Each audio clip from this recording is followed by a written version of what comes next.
تم میری تقدیر پارٹ 2۔ صبح کی نرم دھوپ حویلی کے لان میں پھیل رہی تھی۔ رات والے واقعے کے بعد پورے گھر میں بے چینی تھی۔ چوکیداروں کی تعداد بڑھا دی گئی تھی، مگر سکندر کے ذہن میں ایک ہی سوال گردش کر رہا تھا، وہ شخص آخر تھا کون؟ وہ بالکنی میں کھڑا کافی پی رہا تھا کہ اس کی نظر نیچے باغ میں گئی۔ آئلہ ہاتھ میں پانی کا پائپ لیے پودوں کو پانی دے رہی تھی۔ سادہ سفید لباس، سر پر دوپٹہ اور چہرے پر ہمیشہ کی طرح خاموشی۔ سکندر نے بے اختیار چند لمحے اسے دیکھا، تبھی اس کے فون کی گھنٹی بجی اور اس کی توجہ ہٹ گئی۔ دوسری طرف آئلہ جلدی جلدی اپنا بیگ تیار کر رہی تھی۔ آج اسے یونیورسٹی کے بعد اپنی پارٹ ٹائم جاب پر بھی جانا تھا۔ نانا جان کمرے سے نکلے اور اسے دیکھ کر مسکرا دیے۔ بیٹا، اتنی محنت کیوں کرتی ہو؟ آئلہ نے محبت سے ان کا ہاتھ تھاما۔ نانا جان، میں کسی پہ بوجھ نہیں بننا چاہتی۔ نانا جان کی آنکھیں نم ہو گئی۔ تم کبھی بھی اس گھر پر بوجھ نہیں تھی اور نہ کبھی ہوگی۔ یہ جملہ دروازے کے قریب کھڑے سکندر نے بھی سن لیا۔ اس نے خاموشی سے نظریں ہٹا لی۔ ناشتے کی میز پر پورا خاندان موجود تھا۔ حیا بھی آج بہت خوش نظر آ رہی تھی۔ اسی دوران ایک نوجوان داخل ہوا، لمبا قد، نفیس لباس، پر اعتماد شخصیت۔ السلام علیکم۔ وعلیکم السلام۔ نانا جان کے چہرے پر مسکراہٹ آ گئی۔ آؤ آہان، تم کب آئے دبئی سے؟ آج صبح ہی پہنچا ہوں نانا جان۔ آئلہ نے پہلی بار اسے دیکھا۔ آہان نے بھی نظریں اٹھائی۔ السلام علیکم۔ وعلیکم السلام۔ بس اتنی سی رسمی گفتگو ہوئی، لیکن حیا کے چہرے کی مسکراہٹ گہری ہو گئی۔ وہ مسلسل آہان کو دیکھ رہی تھی۔ ناشتے کے بعد آئلہ یونیورسٹی جانے لگی۔ جیسے ہی وہ گیٹ تک پہنچی، اچانک بارش ہو گئی۔ وہ چھت کے نیچے کھڑی ہو گئی۔ اتنے میں سکندر اپنی گاڑی نکال کر باہر آیا۔ اس نے ایک لمحے کے لیے آئلہ کو دیکھا، پھر بے رخی سے بولا، اگر بھیگنے کا شوق پورا ہو گیا ہو تو راستے سے ہٹ جاؤ۔ آئلہ خاموشی سے ایک طرف ہو گئی۔ اسی وقت نانا جان باہر آ گئے۔ سکندر جی نانا جان، آئلہ کو یونیورسٹی چھوڑ دو۔ سکندر فوراً بولا، میرے پاس وقت نہیں ہے۔ نانا جان کی آواز سخت ہو گئی، میں نے کہا ہے۔ سکندر نے بے دلی سے گاڑی کا دروازہ کھولا، بیٹھ جاؤ۔ آئلہ خاموشی سے پچھلی سیٹ کی طرف بڑھی۔ میں نے ڈرائیور نہیں رکھا، سکندر نے طنزیہ انداز میں کہا، آگے بیٹھو۔ آئلہ نے ہچکچاتے ہوئے گاڑی کی سیٹ سنبھال لی۔ پورا رستہ خاموش رہی۔ بارش کی بوندیں گاڑی کے شیشے پہ پڑ رہی تھی۔ اچانک ایک موڑ پر سامنے سے تیز رفتار ٹرک آیا۔ سکندر نے فوراً گاڑی موڑی۔ ٹائروں نے زور کی آواز نکالی۔ گاڑی سڑک کے کنارے پر جا کر رک گئی۔ آئلہ خوف کے مارے بری طرح کانپ رہی تھی۔ ایک لمحے کے جھٹکے سے اس کا توازن بگڑا اور وہ بے اختیار سکندر کی طرف جھک گئی۔ سکندر نے فوراً ایک ہاتھ سے اس کے کندھے کو سنبھالا تاکہ وہ ڈیش بورڈ سے نہ ٹکرائے۔ چند لمحوں کے لیے دونوں کی سانسیں تیز تھیں۔ آئلہ نے گھبرا کر فوراً خود کو سنبھالا۔ سوری۔ سکندر نے گہرا سانس لیا۔ ہر بات پر معذرت مت کیا کرو۔ یہ جملہ اس کے منہ سے بے اختیار نکلا۔ دونوں چند لمحے ایک دوسرے کو دیکھتے رہے۔ اتنے میں پیچھے سے ہارن کی آواز آئی۔ سکندر نے فوراً نظریں ہٹا لی۔ پہنچ گئے، اتر جاؤ۔ اس کی آواز پھر سے پہلے جیسی سرد ہو چکی تھی۔ آئلہ گاڑی سے اتر گئی، لیکن جاتے ہوئے اس نے ایک بار پلٹ کر سکندر کو دیکھا۔ پہلی بار اسے لگا کہ اس سخت دل انسان کے اندر کہیں نہ کہیں ایک نرم دل بھی چھپا ہوا ہے، مگر وہ اس نرم دل کو دنیا سے اور شاید خود اپنے آپ سے بھی چھپا کر رکھتا تھا۔ یونیورسٹی کے گیٹ سے اندر داخل ہوتے ہوئے آئلہ نے گہرا سانس لیا۔ سکندر کی سخت باتیں اب اس کی عادت بنتی جا رہی تھی، لیکن نہ جانے کیوں آج گاڑی میں پیش آنے والے واقعے نے اس کے دل میں ایک عجیب سا سوال پیدا کر دیا تھا۔ اگر وہ واقعی مجھ سے نفرت کرتا ہے تو ہر بار مجھے بچاتا کیوں ہے؟ اس نے فوراً اس خیال کو جھٹک دیا، نہیں، وہ صرف انسانیت کے ناطے ایسا کرتا ہے۔ دوسری طرف سکندر گاڑی چلاتے ہوئے بھی بے چین تھا۔ اسے بار بار وہ لمحہ یاد آ رہا تھا جب آئلہ خوف سے اس کی طرف جھک گئی تھی۔ اس نے اسٹیئرنگ پر اپنی گرفت مضبوط کر لی۔ یہ کیا ہو رہا ہے سکندر؟ وہ خود سے بولا، وہ صرف اس گھر میں رہنے والی ایک لڑکی ہے، بس۔ لیکن اس کا دل اس بات کو ماننے پر تیار نہیں تھا۔ شام کے وقت آئلہ اپنی پارٹ ٹائم جاب ختم کر کے تھکی ہوئی حویلی واپس پہنچی۔ دروازے پر ہی سمینہ خالہ بے چینی سے اس کا انتظار کر رہی تھی۔ آئلہ جلدی اندر آؤ، نانا جان کی طبیعت اچانک خراب ہو گئی ہے۔ آئلہ کے قدم جیسے رک گئے۔ کیا ہوا ہے؟ ڈاکٹر آئے ہوئے ہیں۔ آئلہ بھاگتی ہوئی نانا جان کے کمرے میں پہنچی۔ کمرے میں پورا خاندان موجود تھا۔ ڈاکٹر نانا جان کا معائنہ کر رہے تھے۔ چند لمحوں بعد وہ باہر آئے اور سنجیدگی سے بولے، ان کی طبیعت کافی نازک ہے، انہیں کسی بھی قسم کا ذہنی دباؤ نہ دیں۔ یہ سن کر آئلہ کی آنکھیں بھر آئی۔ رات گئی۔ نانا جان نے سب کو اپنے کمرے میں بلایا۔ پورا خاندان خاموش بیٹھا تھا۔ سکندر بھی دیوار سے ٹیک لگائے کھڑا تھا۔ نانا جان نے کمزور آواز میں کہا، مجھے نہیں معلوم میری زندگی کتنی باقی ہے۔ ابا جان کیسی باتیں کرتے ہیں؟ سمینہ خالہ کی آواز بھر آ گئی۔ انہوں نے ہاتھ اٹھا کر سب کو خاموش کروا دیا۔ پھر ان کی نظر آئلہ پر پڑی۔ بیٹا ادھر آؤ۔ آئلہ ان کے قریب جا کر بیٹھ گئی اور ان کا ہاتھ تھام لیا۔ نانا جان نے محبت سے اس کے سر پر ہاتھ پھیرا۔ میں اپنی اس نواسی کو کبھی تنہا نہیں چھوڑ سکتا۔ پھر انہوں نے اپنی نظریں آہان کی طرف اٹھائی۔ آہان؟ جی نانا جان، میں چاہتا ہوں کہ میری زندگی میں ہی تمہاری اور آئلہ کی منگنی کر دی جائے۔ یہ سنتے ہی پورا کمرہ خاموش ہو گیا۔ آئلہ نے حیرت سے نانا جان کو دیکھا۔ نانا جان؟ آہان بھی چند لمحوں کے لیے خاموش رہ گیا۔ پھر احترام سے بولا، اگر یہ آپ کی خوشی ہے تو مجھے کوئی اعتراض نہیں۔ حیا کے چہرے کا رنگ ایک دم اڑ گیا۔ اس نے بے اختیار اپنی مٹھی بھیج دی۔ نہیں، آہان صرف میرا ہے۔ دوسری طرف سکندر کے چہرے پہ کوئی تاثر نہیں تھا، مگر نہ جانے کیوں اس کے دل میں ایک عجیب سی بے چینی اتر آئی۔ اس نے خود کو سمجھایا، مجھے کیا فرق پڑتا ہے؟ لیکن فرق تو پڑ رہا تھا، اور شاید بہت زیادہ۔ اسی رات حیا اپنے کمرے میں بے چینی سے ٹہل رہی تھی۔ اس کی آنکھوں میں غصہ صاف دکھائی دے رہا تھا۔ آئلہ، تم نے مجھ سے میرا آہان چھیننے کی کوشش کی ہے؟ وہ آئینے میں خود کو دیکھتے ہوئے بولی۔ اب دیکھنا، یہ منگنی کبھی نہیں ہوگی۔ اس کی آنکھوں پر ایک خطرناک مسکراہٹ آ گئی۔ وہ اپنا موبائل اٹھا کر کسی کو فون ملانے لگی۔ مجھے تم سے ایک کام کروانا ہے۔ فون کے دوسری طرف سے جواب آیا، کام ہو جائے گا لیکن قیمت زیادہ ہوگی۔ حیا نے بغیر سوچے کہا، جتنے پیسے مانگو گے مل جائیں گے۔ اس نے فون بند کیا اور کھڑکی سے باہر تاریک آسمان کی طرف دیکھا۔ آئلہ، اب تمہاری زندگی میں اصل امتحان شروع ہوگا۔ 2 دن بعد پورا گھر غیر معمولی خاموش تھا۔ نانا جان کی طبیعت پہلے سے زیادہ خراب ہو چکی تھی۔ وہ زیادہ تر بستر پر ہی رہتے تھے۔ آئلہ یونیورسٹی سے واپس آتے ہی سیدھا ان کے کمرے میں چلی جاتی، انہیں وقت پر دوائیاں دیتی، کھانا کھلاتی اور گھنٹوں ان کے پاس بیٹھی رہتی۔ یہ سب کچھ سکندر کہیں باہر دروازے پر کھڑے ہو کر دیکھتا۔ ایک شام وہ کمرے کے باہر کھڑا تھا۔ اندر سے نانا جان کی کمزور آواز آ رہی تھی، بیٹا میری ایک بات مانو گی؟ آئلہ نے ان کا ہاتھ اپنے دونوں ہاتھ میں لے لیا۔ آپ حکم کریں نانا جان۔ میں چاہتا ہوں میری آنکھیں بند ہونے سے پہلے تمہیں خوش دیکھ لوں۔ آئلہ کی آنکھیں نم ہو گئی۔ آپ بالکل ٹھیک ہو جائیں گے، ایسی باتیں نہ کریں۔ نانا جان نے دھیرے سے مسکرا کر سر ہلایا۔ ہر انسان کو ایک دن جانا ہوتا ہے بیٹا۔ دروازے کے باہر کھڑا سکندر بے اختیار مڑ گیا، نہ جانے کیوں اسے یہ سب سننا اچھا نہیں لگ رہا تھا۔ اگلے دن نانا جان نے گھر کے تمام افراد کو ڈرائنگ روم میں جمع کیا۔ آج شام آئلہ اور آہان کی منگنی ہوگی، انہوں نے مضبوط لہجے میں کہا۔ کسی میں اتنی ہمت نہ تھی کہ ان کی بات کا انکار کر سکے۔ صرف حیا کے چہرے پر مصنوعی مسکراہٹ تھی، جبکہ اس کے دل میں آگ لگی ہوئی تھی۔ شام 7 بجے حویلی کو خوبصورتی سے سجایا گیا تھا۔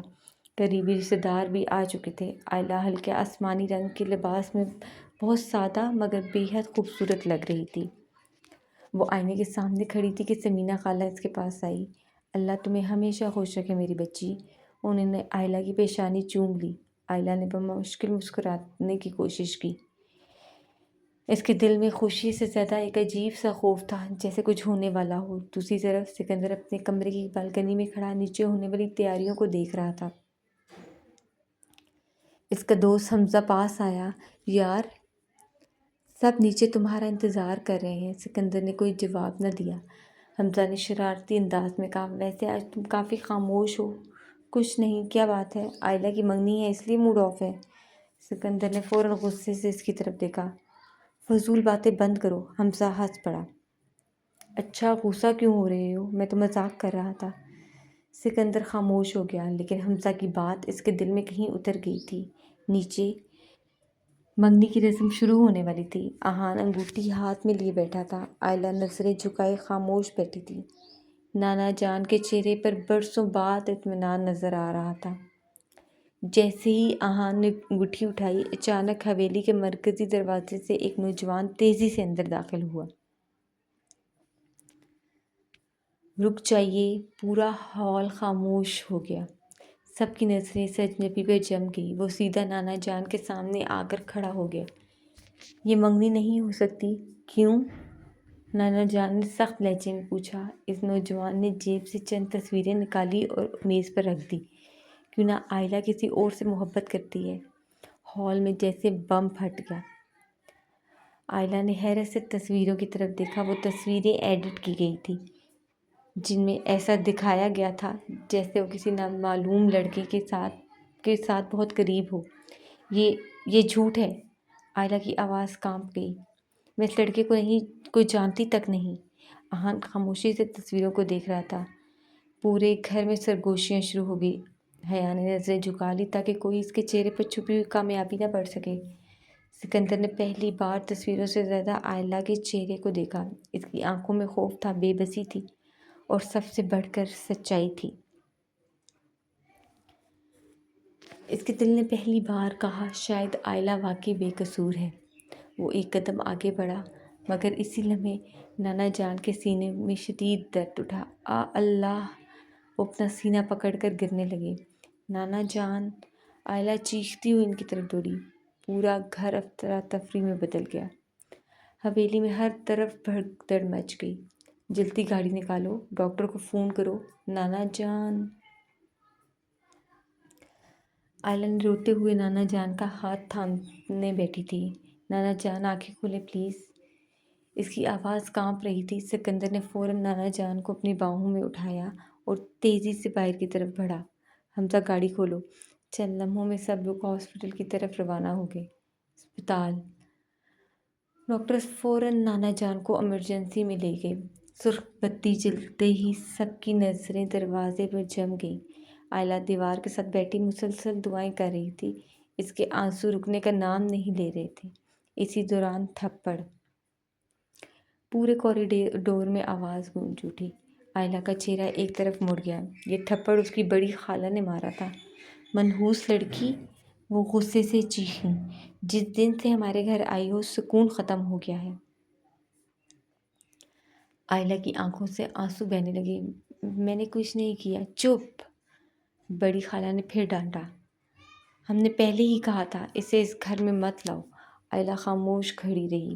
اس کے پاس اپنی صفائی میں کہنے کو کچھ نہیں تھا، لیکن سننے والا کوئی نہیں تھا۔ اس کے پاس اپنی صفائی میں کہنے کے لیے بہت کچھ تھا، لیکن سننے والا کوئی نہیں تھا۔ اسی وقت سکندر پانی کی بوتل لینے باہر سے واپس آیا۔ اس نے یہ منظر دیکھا تو اس کے قدم وہیں رک گئے۔ وہ چند لمحے خاموشی سے سب کو دیکھتا رہا، پھر ٹھنڈی آواز میں بولا، یہ اسپتال ہے، گھر نہیں۔ بڑی خالہ نے غصے سے کہا، تمہیں نظر نہیں آیا اس لڑکی کی وجہ سے کیا ہوا ہے؟ سکندر نے ایک نظر آئلہ پر ڈالی۔ اس کی آنکھیں سرخ تھیں، گال پر تھپڑ کا نشان صاف دکھائی دے رہا تھا۔ اس نے نظریں ہٹا لی۔ ابھی اصل مسئلہ نانا جان ہے۔ یہ کہہ کر وہ دوسری طرف چلا گیا۔ آئلہ نے دل ہی دل میں ایک تلخ مسکراہٹ دی۔ مجھے ایک لمحے کے لیے لگا تھا شاید وہ میرا ساتھ دے گا۔ تھوڑی دیر بعد ڈاکٹر باہر آئے۔ فی الحال خطرہ ٹل گیا ہے۔ سب نے سکون کا سانس لیا، لیکن مریض کو کوئی صدمہ نہیں پہنچنا چاہیے۔ 2 دن بعد نانا جان کو گھر منتقل کر دیا گیا۔ وہ پہلے سے بہت کمزور ہو چکے تھے۔ حویلی میں خوشی کی جگہ خاموشی نے لے لی تھی۔ اسی شام آئلہ کچن میں نانا جان کے لیے سوپ بنا رہی تھی۔ تبھی حیا اندر آئی۔ اس کے چہرے پر فاتحانہ مسکراہٹ تھی۔ کیسی ہو آئلہ؟ آئلہ نے کوئی جواب نہ دیا۔ حیا اس کے قریب آ کر دھیرے سے بولی، ویسے تصویریں کیسی لگی؟ آئلہ چوپ گئی۔ کون سی تصویریں؟ حیا ہنس پڑی۔ اوہ، ابھی تک سمجھ نہیں آئی؟ اس نے آئلہ کے کان کے قریب جھک کر سرگوشی کی۔ وہ سب میں نے کروایا تھا۔ آئلہ کا چہرہ سفید پڑ گیا۔ کیوں؟ کیوں نہ احان صرف میرا ہے؟ حیا کی آنکھوں میں نفرت تھی۔ اور اگر تم نے کسی کو بتایا کہ یہ سب میں نے کیا ہے؟ وہ مسکرائی۔ تو اگلی بار صرف منگنی نہیں ٹوٹے گی، تمہاری عزت بھی ختم ہو جائے گی۔ آئلہ کی آنکھوں میں آنسو بہنے لگے۔ میں نے تمہارا کیا بگاڑا ہے؟ حیا نے بے رحمی سے جواب دیا، تمہارا قصور صرف اتنا ہے کہ تم میری راہ میں کھڑی ہو۔ یہ کہہ کر وہ وہاں سے چلی گئی۔ آئلہ وہیں کھڑی رو رہی تھی۔ اسے بالکل معلوم نہیں تھا کہ کچن کے دروازے کے باہر ایک شخص کھڑا تھا اور اس نے حیا کی آخری بات سن لی تھی۔ وہ شخص سکندر تھا۔ اس نے مکمل گفتگو تو نہیں سنی، لیکن اتنا ضرور سن لیا تھا کہ یہ سب میں نے کروایا تھا۔ سکندر کی پیشانی پر بل پڑ گئے۔ حیا کس چیز کی بات کر رہی تھی؟ اس کے دل میں پہلی بار ایک شک نے جنم لیا۔ رات کے تقریباً 10 بج رہے تھے۔ پورا گھر سو چکا تھا۔ حویلی کے لان میں ٹھنڈی ہوا چل رہی تھی، مگر آئلہ کے دل میں ایک عجیب سا بوجھ تھا۔ وہ آہستہ آہستہ چلتی ہوئی باغ کے کونے میں بنی لکڑی کے بینچ پر جا بیٹھی۔ اس کی آنکھوں سے آنسو خاموشی سے بہہ رہے تھے۔ یا اللہ، آخر میری غلطی کیا تھی؟ وہ آسمان کی طرف دیکھ کر سسک اٹھی۔ دوسری طرف سکندر اپنے کمرے کی بالکنی میں کھڑا تھا۔ اس کی نظر نیچے باغ پر پڑی۔ آئلہ اکیلی بیٹھی رو رہی تھی۔ وہ چند لمحے خاموش کھڑا اسے دیکھتا رہا۔ نہ جانے کیوں آج پہلی بار اسے آئلہ کے آنسو دیکھ کر بے چینی محسوس ہوئی۔ کیا واقعی یہ بے قصور ہے؟ اس نے خود سے سوال کیا۔ چند لمحوں بعد وہ نیچے باغ میں آ گیا۔ آئلہ کو اس کی آہٹ تک محسوس نہ ہوئی۔ رات کے اس وقت یہاں کیا کر رہی ہو؟ سکندر کی آواز سن کر آئلہ چونک گئی۔ اس نے جلدی سے اپنے آنسو صاف کیے۔ کچھ نہیں۔ جھوٹ بولنا بھی نہیں آتا تمہیں؟ آئلہ خاموش رہی۔ سکندر نے چند لمحے سے دیکھا، پھر بینچ سے تھوڑا فاصلے پر کھڑا ہو گیا۔ اگر اتنا ہی رونا تھا، اس نے حسب عادت سخت لہجے میں کہا، تو سب کے سامنے صفائی کیوں نہیں دی؟ آئلہ نے سخت تلخی سے مسکرا دیا۔ کیوں نہ یہاں میری بات پر یقین کون کرتا ہے؟ یہ جملہ سیدھا سکندر کے دل پر لگا، مگر اس نے اپنے تاثرات چھپا لیے۔ اسی لمحے اچانک ہوا تیز چلی۔ آئلہ کے ہاتھ میں پکڑی والدین کی تصویر زمین پر گر گئی اور ہوا کے ساتھ اڑنے لگی۔ امی! وہ گھبرا کر اس کے پیچھے بھاگی۔ تصویر باغ کے چھوٹے سے تالاب کے کنارے جا گری۔ آئلہ نے جھک کر اسے اٹھانے کی کوشش کی۔ گیلی گھاس پر اس کا پاؤں پھسل گیا۔ وہ سیدھی پانی میں گرنے ہی والی تھی کہ کسی نے پیچھے سے اس کی کمر کے قریب مضبوطی سے پکڑ سہارا دیا۔ ایک ہاتھ سے اس کی کلائی تھام لی، دوسرے نے اسے گرنے سے روک لیا۔ آئلہ کی سانس رک سی گئی۔ وہ پلٹ کر دیکھتی ہے سکندر۔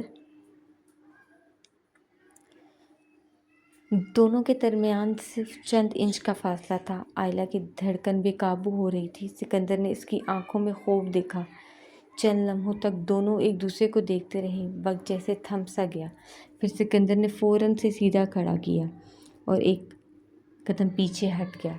تم ہر وقت کسی نہ کسی مصیبت میں کیوں پھنس جاتی ہو؟ اس نے سخت لہجے میں کہا، مگر اس کی آواز میں پہلے جیسی تلخی نہیں تھی۔ آئلہ نے تصویر سینے سے لگا لی۔ یہ میرے ممی بابا کی آخری تصویر ہے۔ یہ کہتے ہوئے اس کی آواز ٹوٹ گئی۔ سکندر کی نظر پہلی بار اس تصویر پر پڑی۔ چند لمحوں تک وہ خاموش رہا، پھر بغیر کچھ کہے اپنا رومال نکال کر آئلہ کی طرف بڑھا دیا۔ چہرہ صاف کر لو۔ آئلہ حیران رہ گئی۔ یہ شاید پہلی بار تھا کہ سکندر نے اس کے لیے اپنی مرضی سے کوئی نرم رویہ دکھایا تھا۔ آئلہ نے ہچکچاتے ہوئے رومال لے لیا۔ شکریہ۔ سکندر نے کوئی جواب نہ دیا۔ وہ مڑنے ہی والا تھا کہ اچانک حویلی کی تمام لائٹس بند ہو گئی۔ پورا باغ دوبارہ اندھیرے میں ڈوب گیا۔ اسی لمحے پچھلی دیوار کی طرف سے کسی کے دوڑنے کی آواز آئی۔ سکندر فوراً چونک گیا۔ کون ہے وہاں؟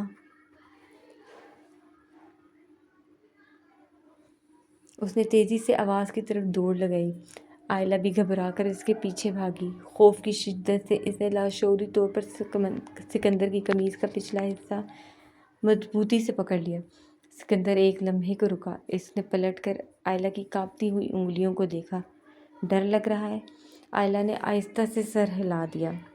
اندھیرے سے سکندر نے پہلی بار بغیر طنز کے کہا، میرے پیچھے رہو۔ آئلہ نے قمیض نہیں چھوڑی۔ وہ خاموشی سے اس کے پیچھے چلتی رہی۔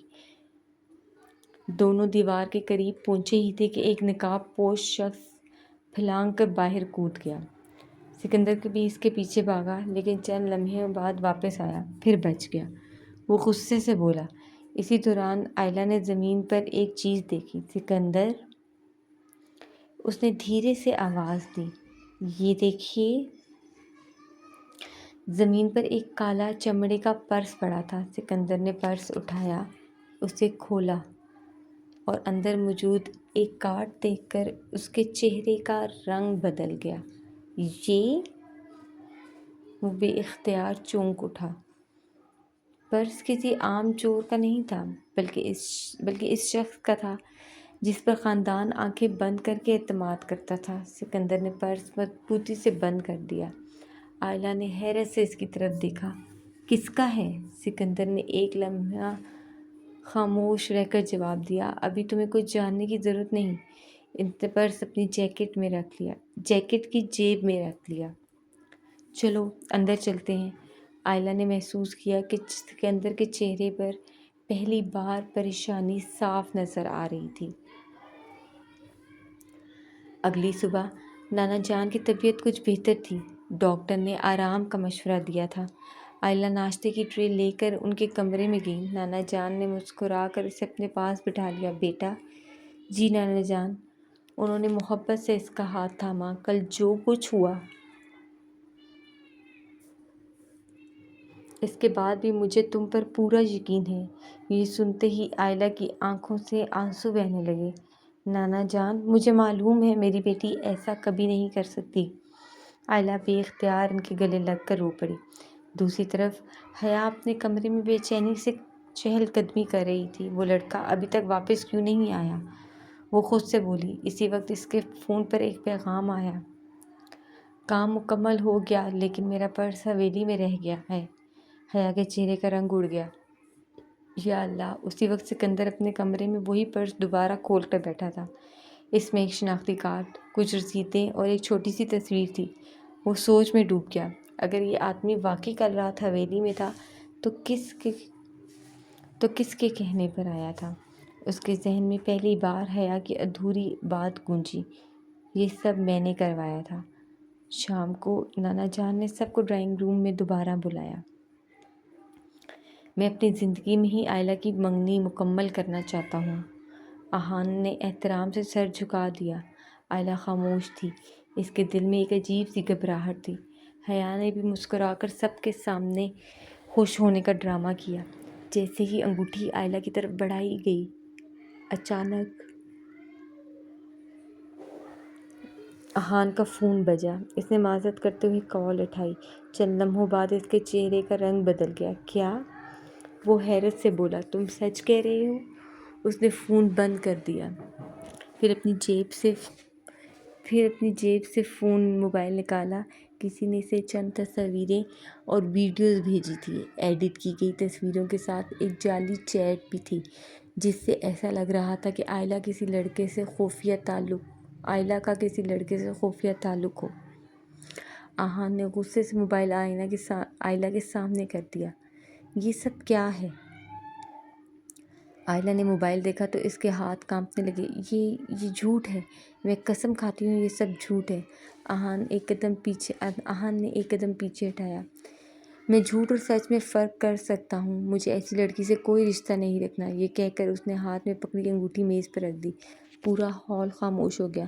نانا جان نے بے یقینی سے آہان کو دیکھا۔ بیٹا میری بات تو سنو۔ لیکن آہان مڑا اور تیزی سے وہاں سے چلا گیا۔ آئلہ کی آنکھوں کے سامنے سب اندھیرا چھا گیا۔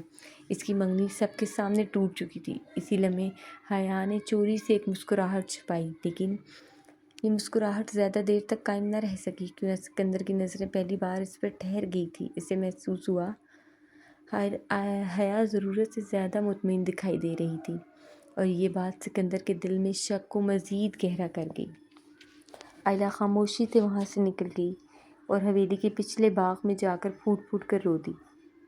چند لمحوں بعد کسی کے قدموں کی آہٹ آئی۔ اس نے آنسو صاف کیے مگر پیچھے مڑ کر نہیں دیکھا۔ ایک رومال اس کے سامنے بڑھایا گیا۔ آئلہ نے چونک کر دیکھا، سامنے سکندر کھڑا تھا۔ اس نے پہلی بار بغیر طنز کے صرف اتنا کہا، رو لینے سے اگر دل ہلکا ہوتا ہے تو رو لو۔ یہ الفاظ سخت نہیں تھے بلکہ عجیب حد تک نرم تھے۔ آئلہ نے حیرت سے اسے دیکھا۔